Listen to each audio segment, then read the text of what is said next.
and welcome back to the Soccer Brothers Podcast. This is episode number 43. I'm your host, Avatar, as always, I'm joined by my brother, Nihal. How are you doing, Nihal?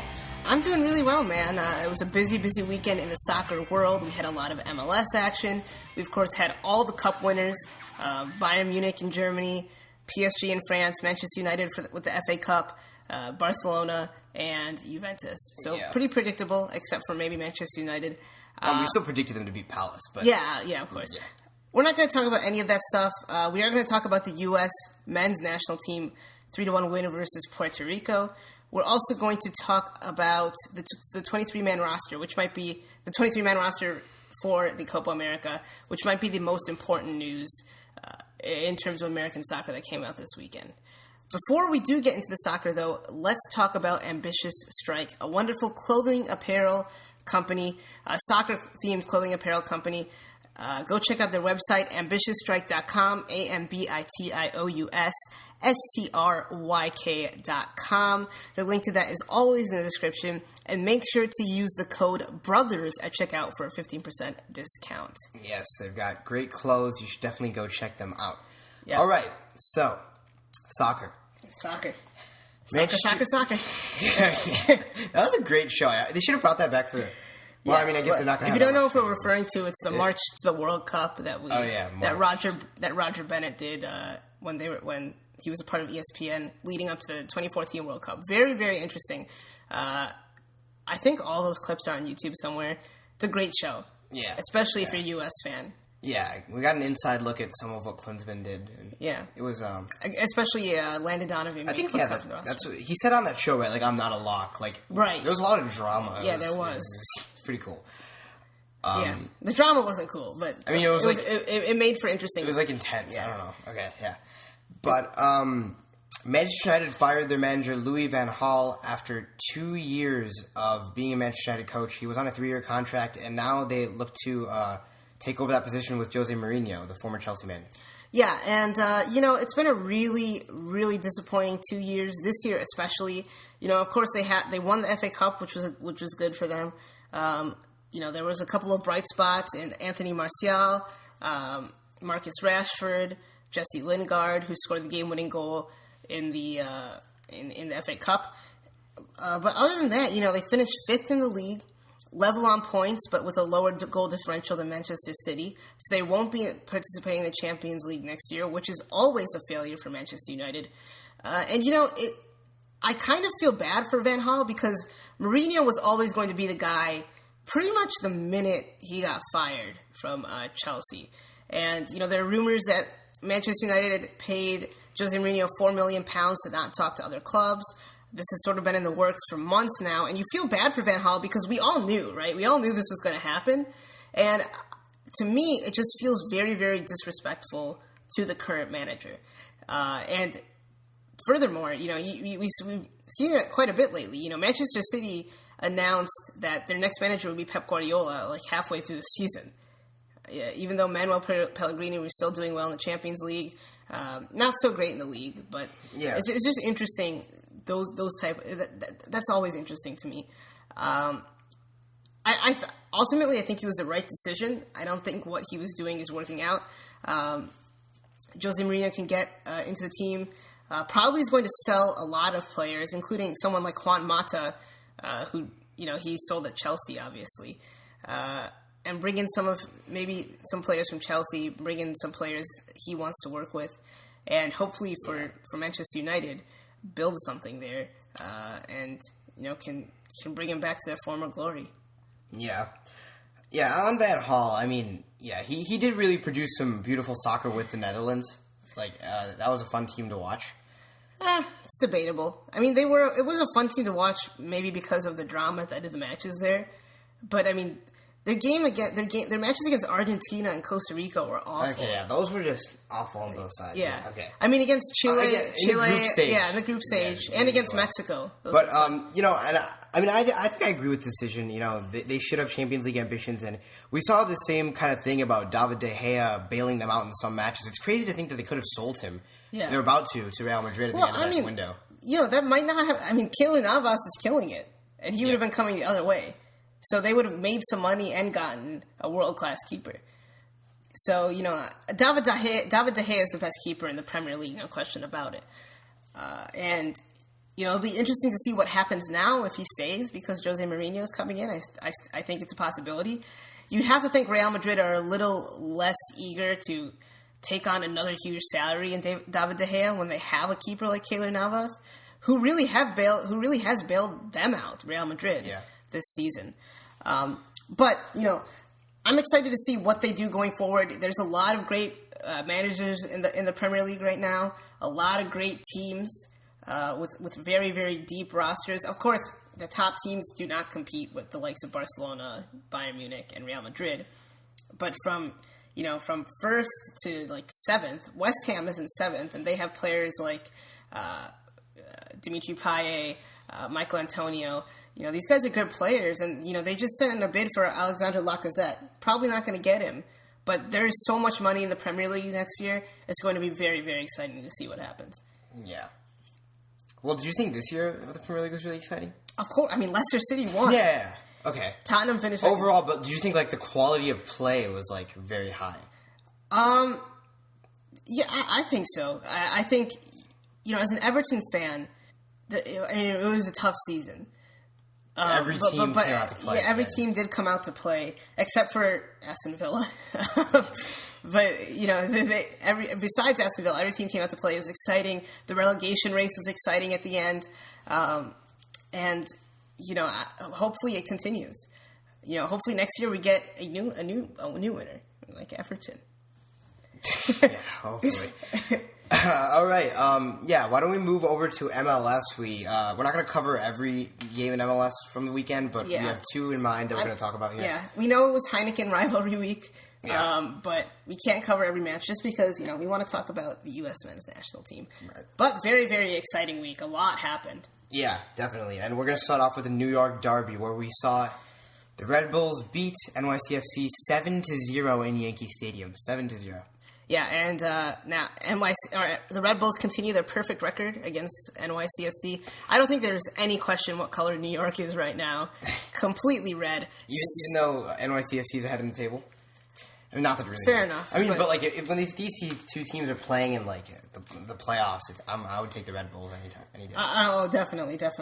I mean, it was just an absolute destruction. Terrible marking by NYCFC. What were 5 goals from set pieces? Maybe 4 or 5 goals were some. You had the 2 Dax McCarty goals. No, they actually maybe those were 3 or 2. But. Yeah, there was 2 or 3 from set pieces. A lot of them started from set pieces initially. Yeah. I think the Gideon Bog goal was from a set piece. There was terrible marking. The atmosphere was not bad, to be honest. I thought it was pretty cool. That stadium is just awful, though. Yankee Stadium. Yeah. That's a different argument. But yeah, I know you studied the game more in depth. We did watch it, but you studied the game more in depth. So why don't you talk about it? Yeah. I mean, overall, I don't think you can really say. I'm not sure the scoreline was a direct reflection of how much New York Red Bulls dominated, but. I definitely think that they did outplay them overall. I mean, Wright Phillips had the second and third goals, which were some of my favorites. Grella did a beautiful job on the left wing. Yeah. Set up great run, great cross. I thought it was... I mean, in that situation, most times it ends up being a goal kick, but he kept it in, sent a nice cross, and all Wright Phillips had to do was tap it in. And then the third goal, he had the bicycle kick, which again was set up by Grella. I mean, there was a little bit of scrappiness in the box as he sent it the cross, but it came out... And they just looked shocked, the NYCFC players, after the bicycle kick. It was a bicycle kick. Not the cleanest of finishes, but it's still a fantastic finish. How does Dax McCarty score 2 goals from headers? He's the shortest player on the field. How tall is he? I don't know, but he was the shortest player on the field, no doubt about it.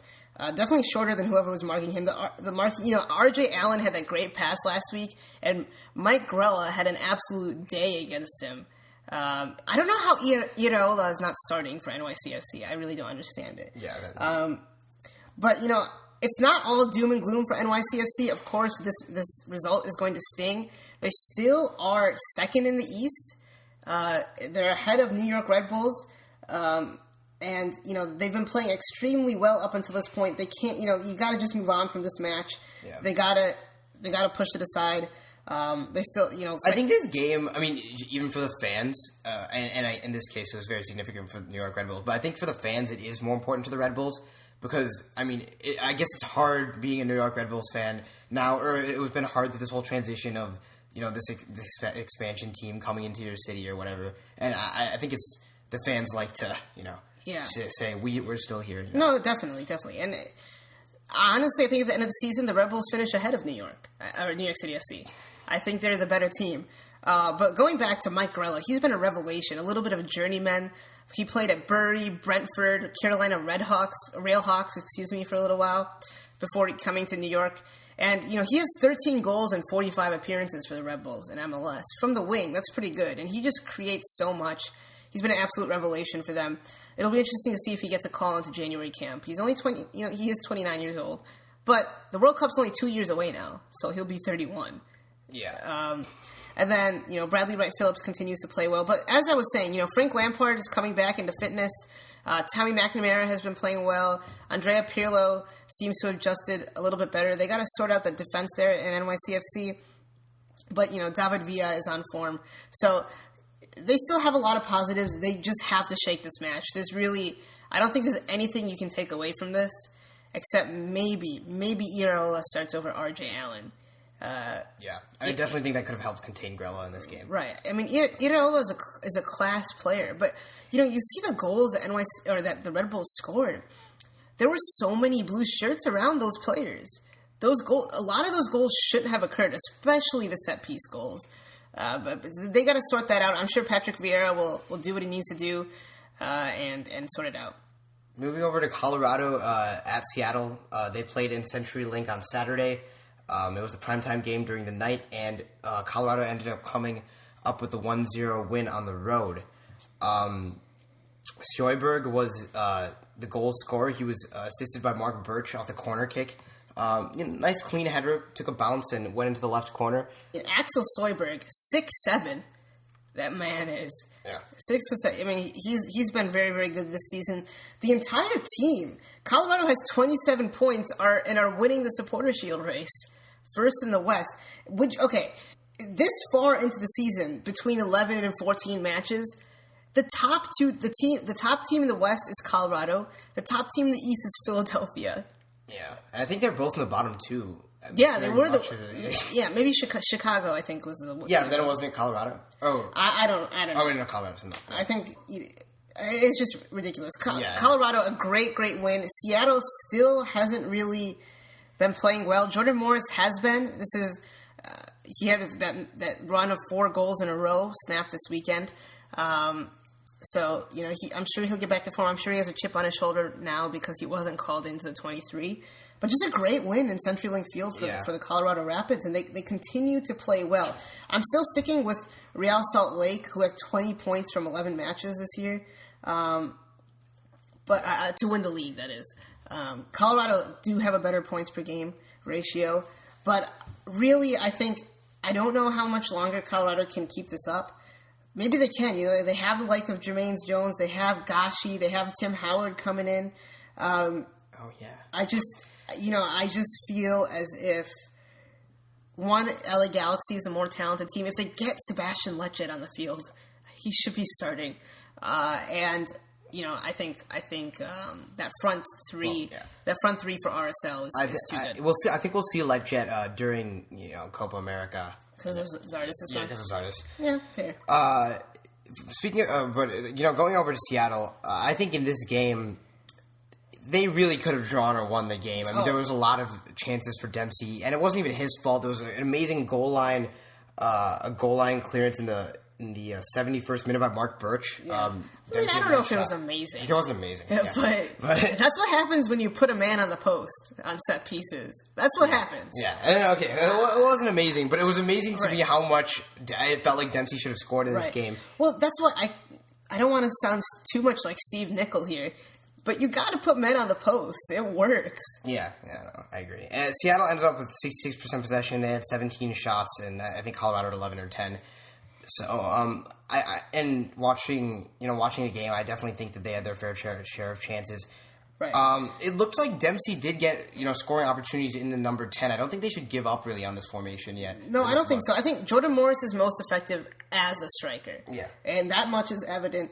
Seattle still's got a very good team.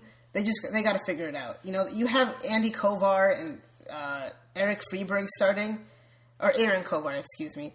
I mean, those players, I don't know. I feel as if they've had, I don't know if those guys are exactly starting material for a top team. In this match, you look at the team, it's besides Ivanchitz, Alonso, Dempsey, and Morris, not too impressive.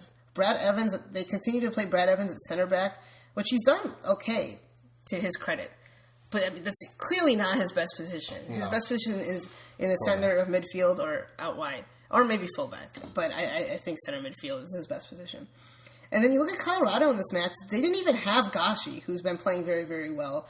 They have players like Connor Doyle, Eric Miller, who's very good, Dylan Powers on the bench. So this team is very, very, very good, I think. And, Jermaine Jones playing that number 10 is interesting. I don't know what it means for the U.S. Yeah. But he's playing well there. And I've always found it very... I keep on saying interesting in this episode. But it's always odd to me how fluid positions are in MLS. Like, it really does not matter where people play. We've seen Mike McGee play striker, left mid, right mid, and center mid in this season. Yeah. Brad Evans has played right mid, left back, center back. Jermaine Jones has played center back. You've seen Graham Zusi play a number of positions. Yeah. I think Graham Zusi is a special case because he's actually could be really effective at other levels from center mid and from the wing. Relatively effective. So do you think Seattle are going to make the playoffs, though? I mean, right now they're sitting in 9th, and... I mean, look, they have 13 points on 11 matches played. If they get 2 wins, I always say games in hand don't really mean anything, necessarily. But 2 wins, and they're in the playoffs. They're tied, they're level on points with San Jose. That being said, San Jose has only played 12 matches. It's going to be tough. It's going to be very, very tough. I mean, you look at the team, Colorado in first, FC Dallas, Real Salt Lake, Vancouver, LA, San Jose. Those teams don't seem like they're very, very talented teams, and it'll be hard to beat any of them out. And then ahead of them in 7th and 8th place, you have Sporting KC and Portland. So, I mean, the whole league, especially the West, is very, very deep this year. Unfortunately for Seattle, they'd only be 1 point out of the playoffs in the East. The Western Conference is just better in all sports. That's really how it goes. Yeah. So do you think that if Seattle doesn't make the playoffs, that Sigi Schmidt should be fired? Yes. I think with the budget and everything else, I think that. Yeah, the city and the fans and the club, I think, deserves better than that. He hasn't won a title. He's won a Supporter Shield. But, that's MLS is about MLS Cup. He hasn't delivered. He did wonderful stuff with the Crew, especially in that 07 run, 08 run. I think it might be time for them to move on. All right, why don't we move on to U.S. versus Puerto Rico? This game was in Puerto Rico, and it ended up being a 3-1 win for the U.S. Thanks to goals from Reem, Wood, and Areola. Areola, the debutant, had a goal and an assist. He was one of the big names from this game. Yeah, Areola, the first player since Landon Donovan in 2000 against Mexico to have a goal and assist on his USMNT debut. So... congratulations to him. He's just going to be Landon Donovan. I've been saying for a while he reminds me of Landon Donovan. I don't think he's going to be to that level. Yeah, no, this is Puerto Rico and Mexico. It's not. Yeah, that's very true. That's very true. But that being said, he was one of the bright spots. Bobby Wood, another bright spot. DeAndre Yedlin, another bright spot. Other than that, it's just it's so hard to watch this team sometimes. You think Perry Kitchen made the 23-man roster, and he's playing right mid. Is he really going to be playing right, or maybe right center mid? Is he going to be really playing that position? Probably not. He'll probably be playing defensive mid. So why play Danny Williams? I just don't understand it. Not a huge fan of Orozco Fiscal. Don't know why he's on the roster. But on the 23, but we'll get to the 23-man roster. Other than that, not a very exciting match. Yeah. The number one thing we learned in this match is that the cameraman is absolutely awful. I mean, that was one of the worst broadcasts I've ever seen. Even the commentary I thought was not very good. I think okay, so Fox owns the rights to Champions League and, a lot of U.S. soccer friendlies and like other CONCACAF stuff. But it really shows that they care way more about the Champions League because I see maybe it's not there. It's not their feed. Yeah, I don't know. Okay, yeah. So there's like a worldwide Champions League feed? Yeah, okay. I assume so. But because, I have not been impressed with their production in the U.S. matches, but at the 2015 Women's World Cup, they were very good. So I think they can step up their game. Yeah. We're not here to bash on Fox Sports. No, not at all. There's not a whole lot you can take from this game. We got first caps with Fafa Picot, who didn't do much. I thought another bright spot, potentially, if you're really reaching, if you're really grasping for straws, was Julian Green. He had that nice move and that rocketing shot. But he's got to move on from Bayern Munich this summer. And one of the Bayern greats, actually, a couple days ago or today, Paul Breitner, came out and said, Julian Green needs to leave the club for 2 or 3 years like Philip Lahm or Toni Kroos. Even being in the same breath as those players from a great Bayern Munich and Germany player is good for Julian Green. Move away from the club, establish himself as a first-team player, and then move back to Bayern Munich. I don't even know if that's feasible. That's what he said. Yeah, okay. But he's not in charge of these decisions. No, I know, but he's, if that's possible, great, but he really needs to move on. He needs to be playing some first-team football. AC Milan, I think, is not necessarily ideal, but it's a big club.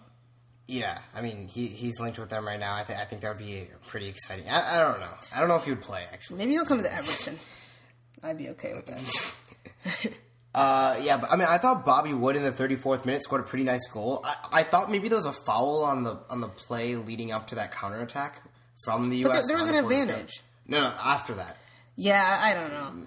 Whatever. Everyone's kind of confused. It was controversial because we didn't kick it out of play. But the pass from Areola and the run from Wood, even after he got the ball, was just really nice. And the finish right over Matthew Sanchez was pretty nice. I think he did a pretty good job. And I think the worrying thing about this match is we had two ideas. Those nice looping runs that eventually led to that goal, coming across the penalty box and having someone curl that ball in for the running striker. In this case, Bobby Wood. The other idea was have DeAndre Yedlin run up the wing and cross it in. There was no... I don't know. It was somewhat effective, but 3-1 against Puerto Rico, I don't think that's a good result. I know a lot of these guys don't have a lot to play for, and they're not even... Some of them, 7 or how many of them that played aren't even our best 40, part of our best 40 players, apparently. So... Who said that? Well, none of them were... A lot of those guys were on the preliminary roster. Yeah, a lot of them were on the preliminary roster. So, there's just not a whole lot. There's no point really talking about the match more. Just not a whole lot to take from it. Yeah. We should talk about Puerto Rico's goal, though. Yeah, Bittencourt, Florida International, that's the team he played for, and he had a really nice strike. Yeah.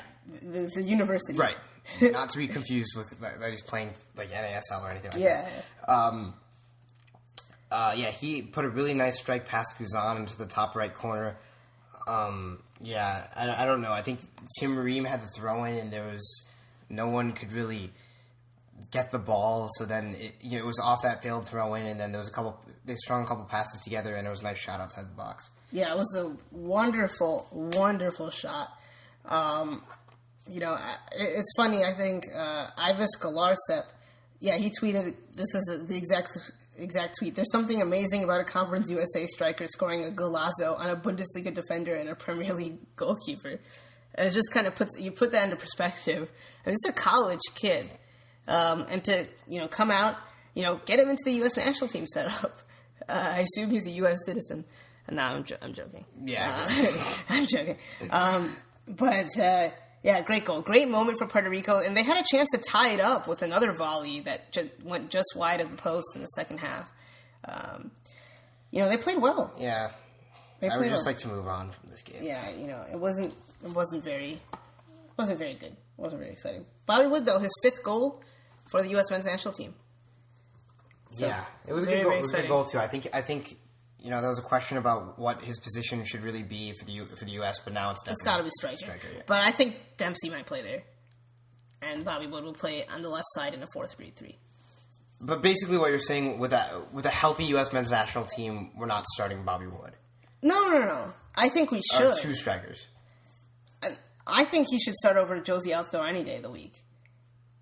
But if that would actually happen, I don't know. Really? Yeah. Josie hasn't scored a goal in MLS this season. I know. So, yeah. Bobby Wood scored. For the U.S. Bobby Wood scored 17 league goals. When is the last time Josie Altidore scored for the U.S.? Seriously, do you remember? I think the last international break. Did he? I want to say so. The last time he played. Oh wait, we did. Yeah, in January camp, didn't he? Yeah. I think he did. January camp. But Bobby Wood wasn't even there. But Bobby Wood has scored against the Netherlands, against Germany. Once Josie scores, everyone says like, "Oh, it doesn't really matter how he plays for club. We should just play him anyway." I think he should be on the roster. I mean, I think Josie's one of our best strikers, but I mean, the form Bobby Wood is in, I don't see. He's in form for the U.S. and for his club team. How does he not play? Yeah, I think it also depends on what kind of team you're actually playing. Because I mean, if the team's going to sit back and park the bus, then I'd rather have Altidore. Okay, I'm tired of this. Altidore is not a post-up back-to-goal striker. He's more than Bobby Wood. Yeah, he is. Yeah. But he's better.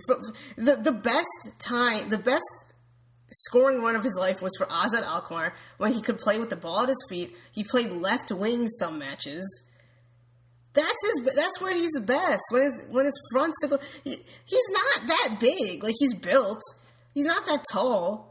I think he's good at combination play when his back is to a defender, and then he passes it at like 1-2s. Are you just remembering the Italy goal? Is that what you're? I'm remembering a couple things. Is that what you were imagining in your mind? Clint Dempsey's Italy goal. Yeah, yeah. That's because that's the last time he did that. And that's not the last time he did that. No, right, I know. But I really think he's just better. I mean, I think the stats prove it. I think that's when he's the most confident. But I mean, he obviously has that big man aura or whatever. I mean, he's. I mean, yeah. What is he? An inch taller than Aron Johansson? Would you call Aron Johansson a target forward? I mean, I think he scored his fair share. No, but that's what I'm saying. I think he plays just as much like a target forward. But I mean, Aron Johansson's a better dribbler. I think Johansson's more versatile. Sure, but I mean, so I would say you could play him against more teams than Josie Altidore. But Aron Johansson is not even like. Anyway, it's a moot point. Neither of those guys. Neither of those guys are going to be at the Copa America. Aron Johansson or Josie Altidore. Yes. The U.S. is playing on May 25th against Ecuador at 8 p.m. So catch that game. It will be exciting, and it will feature the players from the roster that we're about to talk about from the cut-down 23-man roster. Yeah, most players. I think there'll still be some MLS players missing. But Kellen Acosta got called up for this friendly, so I don't know what that means. Yeah, I think that would be exciting to see. I hope they play him in the center. Sahil, that's not going to happen. It's probably because Fabian Johnson's injured, and we need someone to cover at left back. Well, I mean, I like him in the center. Who doesn't? Klinsmann. Yeah, that's the guy whose opinion matters. But we were just talking about strikers, and I wanted to say, I think obviously we're going to start with Bobby Wood in the Copa America because we don't have Altidore. I mean, I guess there's still a chance of Dempsey, but you don't think Wando's going to start? No. He's a change-up off the bench. But okay. Jordan Morris is the omission that I wanted to just talk about because what are your thoughts on that? Are you disappointed or? I don't think he's ready. But I'm disappointed because I wanted to see him, but I get it. I mean, I don't think Wando and Jordan Morris are similar players at all, but if that's what it's coming down to, then I get it. Maybe the player I would get rid of for Jordan Morris is Perry Kitchen because we have a lot of defensive. We have Michael Bradley, Jermaine Jones, and Kyle Beckerman. And even Jeff Cameron can play. Yeah, even Jeff Cameron can play there if need be. But, I don't mind it. I don't think... Morris, of course, is in form for Seattle. I think Pulisic is the better player right now, so I think even comparing those two doesn't really make sense. Do you think Jordan Morris could play and score for... Just ask yourself, if you don't think Pulisic is ready, ask yourself, can any of these players on our team start, play, and score for Borussia Dortmund? And there's your answer. Would Giassi Zardes make Borussia Dortmund's bench? Probably. He scored twice, right? Yeah. Pulisic, yeah. That's crazy. Yeah. Like 6... Yeah. So he's ready. I have forgiven Chris Wondolowski.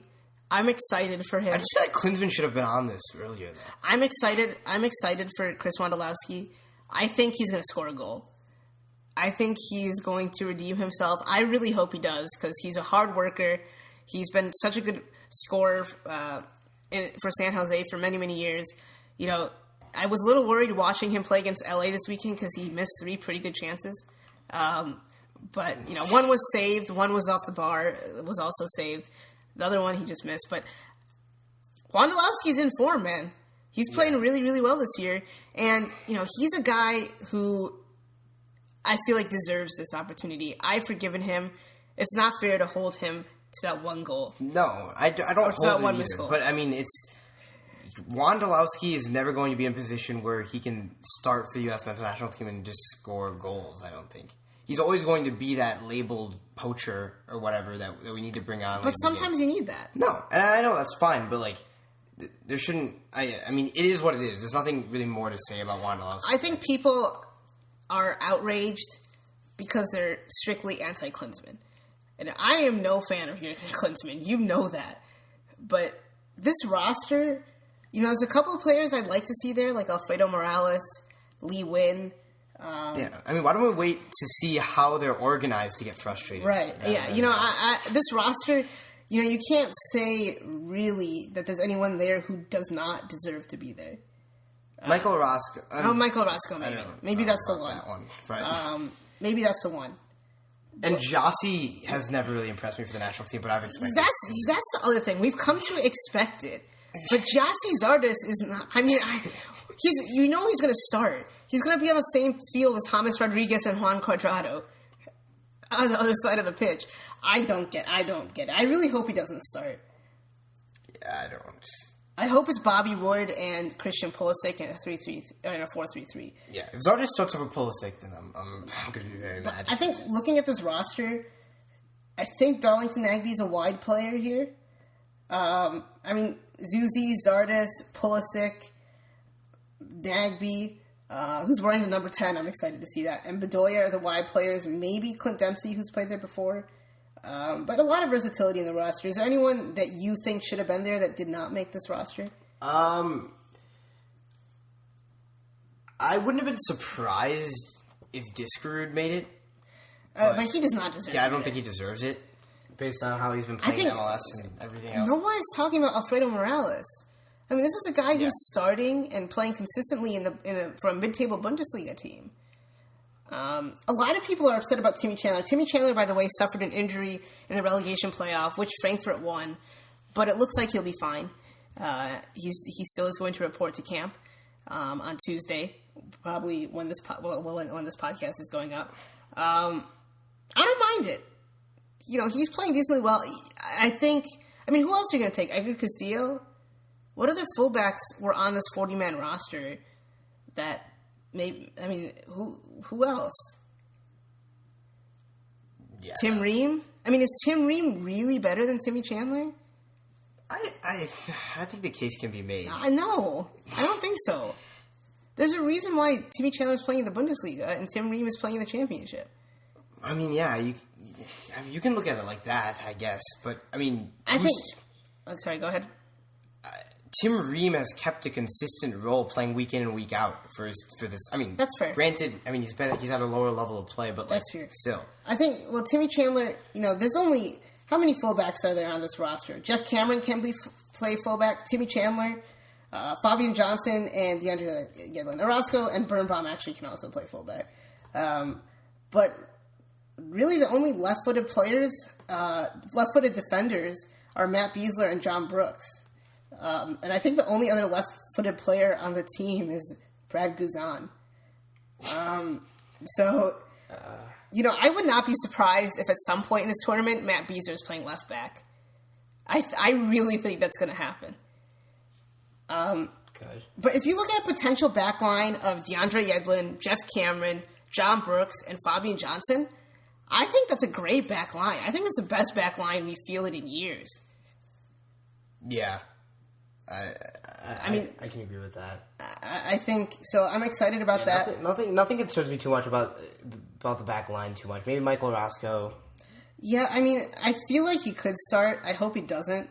I think Steve Birnbaum and Matt Beasley are ahead of him. I hope they are. Jurgen's already made a mistake of calling him up so much. I think I'm fine with him coming back, I guess.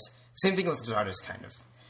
Yeah, it's interesting. There's a lot of center backs here. Could we play a 5-3-2, 3-5-2 with Fabian Johnson and DeAndre Yedlin at wing backs? I don't know if that would work, but it's possible. Yeah, I don't want that. You don't? No.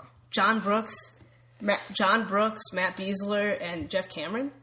Or John Brooks, Jermaine Jones, and Jeff Cameron in the center of defense? I don't think it would work, but I'm just saying. It's intriguing. Yeah. I mean, that's the first thing I thought when I saw this roster does provide for more possibilities, I think. Yeah. But the last time we played it was against Chile Was that last year? Jesus. It's a long time ago. Well, with like our regular team. Like, I think we did see a 3 in the back at some point in this game versus Puerto Rico. Yeah, we did. We did switch to it. Yeah. But, I mean, once again, it's against Puerto Rico. Yeah, it's not. But, it could be something. Did it concern you that, this is a little bit of a tangent, but did it concern you that Klinsmann said that Tim Howard was his second option at keeper? No. I thought you were, a big proponent of Ethan Horvath. Oh, well, yeah, but that was never going to happen. It was always between Brad Guzan and Tim Howard. I think it's a toss-up. I think both are on the decline. Neither are in form. Both had woeful seasons. Yeah, no. Whatever. I think Brad Guzan should have started, but I'm just glad. I thought Ethan Horvath should have been the second. No, that was never going to happen. I think, if I were to choose, I think Ethan Horvath would be my starter, to be honest. I think he's the best goalkeeper in the pool, and when healthy, I think Bill Hamid's the second best keeper in the pool. And I think those two are interchangeable. But, I'm just glad he chose a starter. I'm glad that we're not rotating goalkeepers during the tournament. So, good job, Jurgen. Ethan Horvath, really, really glad he got called up. I don't know what it means for... I think Norway is still in season, aren't they? Don't they go through the summer? So I don't know if that means... Is it worth it for him to miss time with his club to be a third-choice keeper? Maybe, to get that experience. Maybe he gets a move to a bigger club. Yeah, they are in session. So, that's a tough one. Hopefully he can go back to Molde and reclaim his starting job. But overall, no big surprise. How do you think we're going to line up? I'm hoping it's a 4-3-3. Yeah. I think that... I want to see Bobby Wood by himself up top. So where does Dempsey play? I don't think we've ever done it before, but we can play a 10 in the 4-3-3. Nah, that's too attacking. It's too attacking? We get destroyed by Colombia. Yeah, probably. But maybe we could try it against Costa Rica. Actually, what I ideally see? Michael Bradley in that holding midfield role, Jermaine Jones and Darlington Nagbe in the midfield three with him, Pulisic, Dempsey, and Wood as our front three. I think that'd be excellent. And then the pack line I mentioned before, Fabian Johnson, John Brooks, Jeff Cameron, and DeAndre Yedlin. What was your midfield? Nagbe, Bradley, and Jones. I think Bradley can play the number 6 role. But I think we're going to see Beckerman, Bradley, and Jones. That's probably what we're going to see. We're probably going to see Zardes and Dempsey. Yeah, we can see Nagbe on the wing. Yeah, I think it's possible. We'll probably see Zuzi. I don't want to see Nagbe on the wing. I mean, it's fine, I guess, but I would rather... Yeah, I don't know. Jeff Cameron might play right back. Wait, so did you have Bedoya starting with?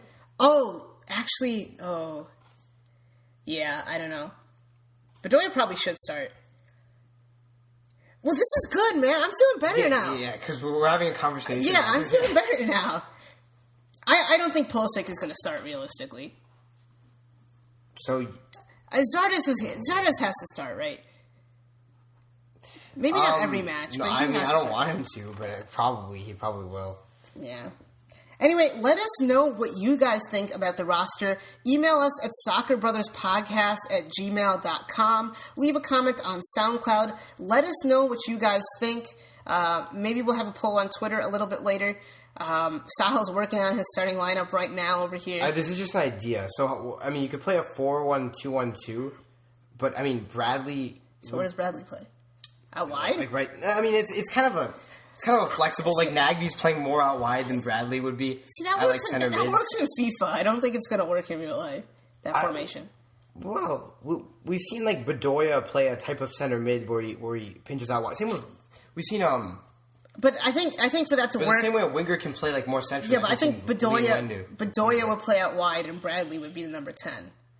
Like, if you just that makes more sense. If you just made this flat, Bradley, Jones, Nagby, and Bedoya on the wing, and then Dempsey and Zardes or Dempsey and Wood up top, I'm fine with that. I mean, I'm honestly... I think that makes more sense, especially since we have, like, a core with Jones is... Yeah. Maybe Jones is not a lock to be a starter. It's possible.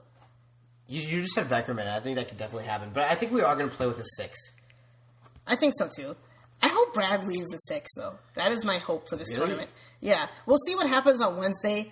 It's getting close. It's tomorrow. So we'll see what happens. Kellen Acosta being called in. We'll see. I think he could be a liability, though, because he might try to get forward a lot. I mean, I trust Bradley. Yeah. I don't know. No, I don't think so. Beckerman is going to be disciplined. Jones is... I mean, they're going to be a little bit more disciplined. But Bradley's been playing the 6 for Toronto. 6 for Toronto. What? It's like called the 6. Oh, yeah. Okay. All right. Yeah, but this is different. We're not playing MLS teams. Yeah, but Bradley can play the 6. If you have Bradley and Jones in there, they can cover for each other. Then you have an attacking player like Nagby. I mean, I think that works. You know what? To be honest, if we do a lineup like that and getting beaten by Colombia 3-1 or 4-2, I think I'm okay with it. If we transition to that type of play. Yeah. I mean, I'm gonna not be okay with it when it actually happens. But on the bigger scale, I think I would be okay with it. All right, that's enough about the U.S. national team. Let's see what happens in the friendly. Like I said, please let us know what you guys think. Now let's move on. We're going to do some European awards. Okay, so for the top 5 European leagues, we're going to do best player, which is obviously going to be an offensive player, best manager, and best defender. I know I sprung that on you just now, but why don't you start with your best player first? The best defender. Wait, what if that's my best player? I know it's not. I know who your best player is. Okay. My best player is Luis Suarez. He led La Liga in goals, and he was huge, especially when Messi was injured for part of the season for Barcelona, and he stepped up a lot. 40 goals and 16 assists. I don't like him. I hate him. 40 goals and 16 assists for Luis Suarez, and I knew you were going to pick Luis Suarez, so I actually chose a different guy. Not Riyad Mahrez, Gonzalo Higuain. 36 goals for Napoli this season. Not a whole lot of support. I mean, he did it a lot by himself. They do have Insigne, players like Hamsik. They have class players, but definitely did not have the service that a player like Luis Suarez is having. Gonzalo Higuain, rumors that he will go to PSG to replace Zlatan Ibrahimovic. Poor Cavani. That would be a great move. Yeah, I mean, I think that turns Napoli into, like, not... a PSG feeder club? Yeah. Oh, that's true, actually. Let's see Cavani, yeah. Yeah. But I think some team has got to make a big offer for him. Maybe Roma. That'd be awesome. No, I do not see that happening at all. We actually have to. We haven't sold enough, so we have to sell by like July, like $30 million. Okay. Otherwise, we're not able to play in the Champions League. Oh, financial fair play. Yeah. Okay. So, I don't know. We'll see what happens. Yeah. That's just a random side note. But, manager of the year. Yeah, I'm going to call Claudio Ranieri. Yeah, I'm going to go with Claudio Ranieri. I was thinking, okay, he's going to do Claudio Ranieri. Who else can I go with? But, if Diego Simeone wins the Champions League final, then I'll be tempted. Yeah, no, that's true. I mean, he's fantastic. And Zinedine Zidane did a great job, too. Yeah. I think maybe Spalletti, but No. I mean, he did a great job. Manager of the year is a little bit of a stretch. I don't think he goes over. Anyone looks good after Garcia. I mean, but Ranieri, amazing job with Leicester City winning the league with such a low budget. A man who had the reputation. His nickname was literally the Tinker Man. Kept the same starting 11 consistently, except for injuries and suspensions. This is a guy who was fired from the Greek national team because they lost to the Faroe Islands. So it's just such a great story. It's such a great story. All right, yeah. Moving on. Who is your defender of the year? I'm gonna go a little maybe underground. I'm gonna go Toby Alderweireld. And I think he completely changed Tottenham's defense. He averaged 1.2 tackles a game and 1.7 interceptions. He played all 38 games for Tottenham. Obviously there are players who were extremely good this year, like Diego Godin is one that comes to mind. Giorgio Chiellini, I don't think he played that much though. But I think Toby Alderweireld just completely changed the complexion of Tottenham's defense. Yeah, I definitely could agree with that. Okay, yeah. I wanted to say Diego Godin, but he missed like the last month of the season. Right. And I think that Atletico Madrid also conceded very little because of Oblak, who did a great job. Yeah. So can I say Oblak? Yeah, I mean you can go keepers. That's technically a defender. Yeah, and I'm just very excited for the Champions League final this weekend. So. Yeah, Oblak's, that's a good shout. All right, guys. Thank you guys for listening to the Soccer Brothers podcast. Definitely check us out on social media. On Instagram at SoccerBrothersPod. The same handle for Twitter at SoccerBrothersPod. We're on Facebook, iTunes, SoundCloud, Google Play. Our website should be coming out soon. Anything to add, Sahil? Well, we have to plug Ambitious Strike, the amazing sports apparel brand. If you want to check out their merchandise, go to ambitiousstrike.com. If you want 15% off your entire purchase, then enter the code BROTHERS at checkout. It's a great deal. It helps you. It helps us. It helps Ambitious Strike. It's a win-win-win. Yeah. As Michael Scott would say. Yeah, exactly. Check out the link to that in the description. All right, with that, we'll see you after the U.S. men's national team match against Ecuador on episode 44 of the Soccer Brothers podcast. Thanks for listening, guys.